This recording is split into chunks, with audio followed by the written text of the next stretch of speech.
Okay, so magandang hapon sa ating lahat mga kasolid. Habol ko lang mga kasolid tong vlog ko, no? About sa setup ng camera ko at saka sa sound recording ng vlogging setup ko. Para sa mga nagtatanong, ano?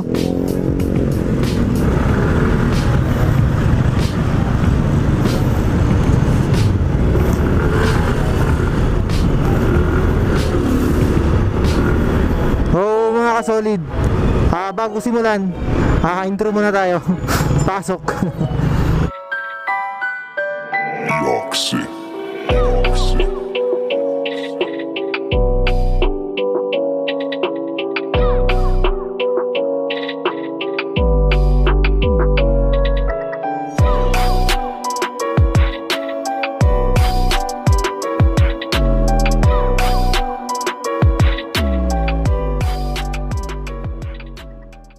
Okay, so balik tayo mga kasolid.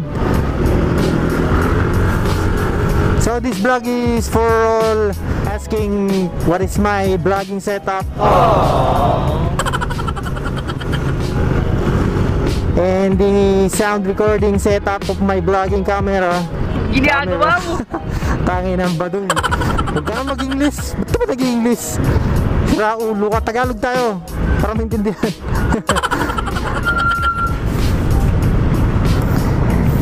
Uy, lit na tanker nito ah. Gas tanker to ah, lupit, lit.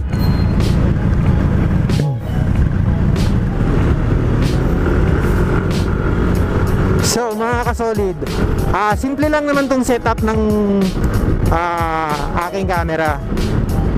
Especially kasi ang dami nagtatanong eh. Ang dami ko rin nababasa, ano bang best setup para sa sound quality na pang motovlog, di ba? Usually kasi nagkakaroon ng maingay na microphone dahil nga sa, siyempre, alam mo na yung hangin, di ba? Nasasagap ng microphone natin 'yan. Kaya sa sobrang ingay ng microphone mo, halos hindi na maintindihan yung mga pinagsasabi mo. Ngayon, ano ba ang best solution mga kasolid? So, bibigyan ko kayo ng best tip solution, ano? So, itong solution na to mga kasolid is na-invento ko lang, ano? It's my original invention. Wow!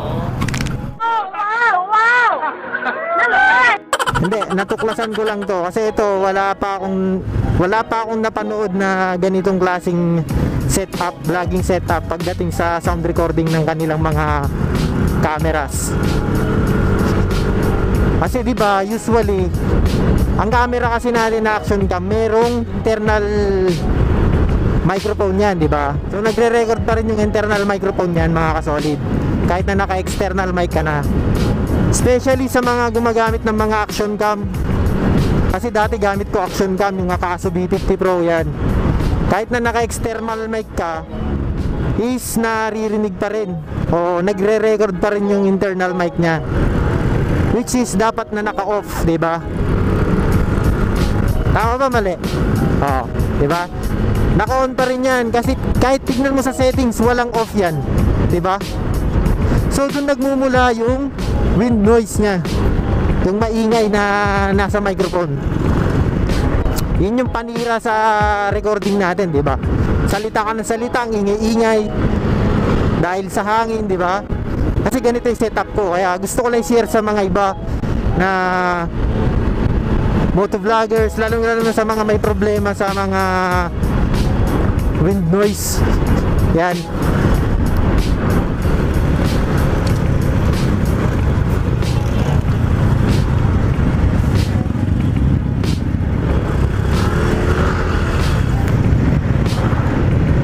Putik traffic talaga pag ganitong oras eh.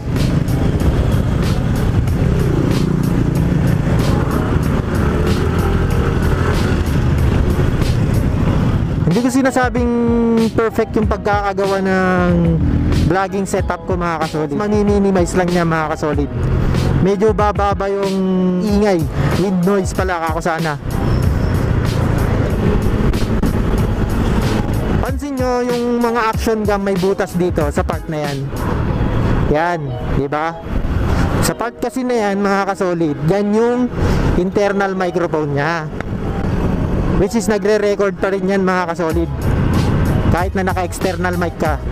Ngayon, paano ba ang gagawin para mawala yung ingay ng hangin? Simple lang. Yung butas na yan, tatakpan mo ngayon ng tape. Anong klaseng tape? Kahit anong tape po, basta takpan mo yung butas na yan, kasi nagre-record yan mga kasolid. Yan. So pag natakpan mo na yan mga kasolid, mawawala o mababawasan yung ingay ng hangin ng camera mo. O medyo magkakaintindihan na kayo ng viewers mo, di ba? Kasi yan naman ang number one, di ba mga solid? Quality camera and then quality sound recording. Tapos sa external microphone mo naman, ang gagawin mo dyan, babalutin mo lang siya ng yung foam niya na kulay itim.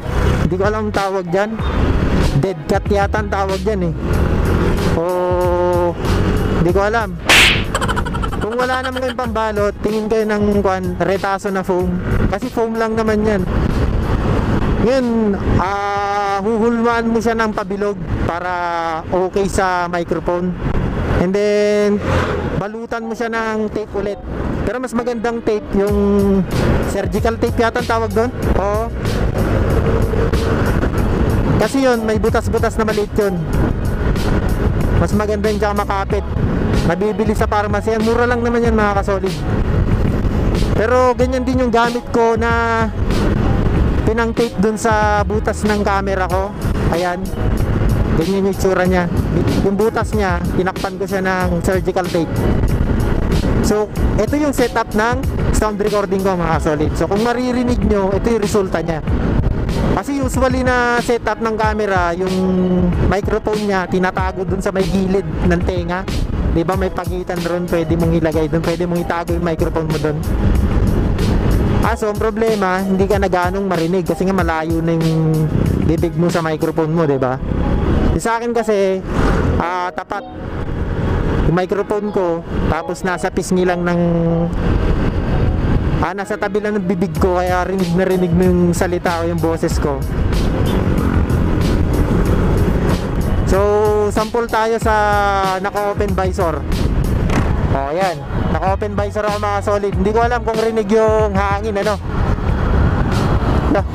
Ginagawa mo.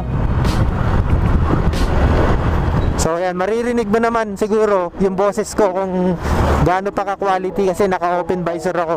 Then tumatakbo ako ng 40 kph lang mga kasolid. Buwan natin overtake. Yan. So open visor pa rin yan mga kasolid, ano. Hindi ko alam kung naririnig yung boses ko, ha. So saran na natin. So yun mga kasolid, nakita nyo yung diferensya, diba? Yung naka-open visor tas naka-close visor plus yung setup ko, yun yung resulta mga kasolid. So maraming diskarte paano mawala ang wind noise. Pero yung solution ko, yun na yata yung pinaka-best na solution para sa akin mga kasolid, ano. Hindi ko alam para sa iba. Subukan nyo lang. Subukan nyo lang mga kasolid.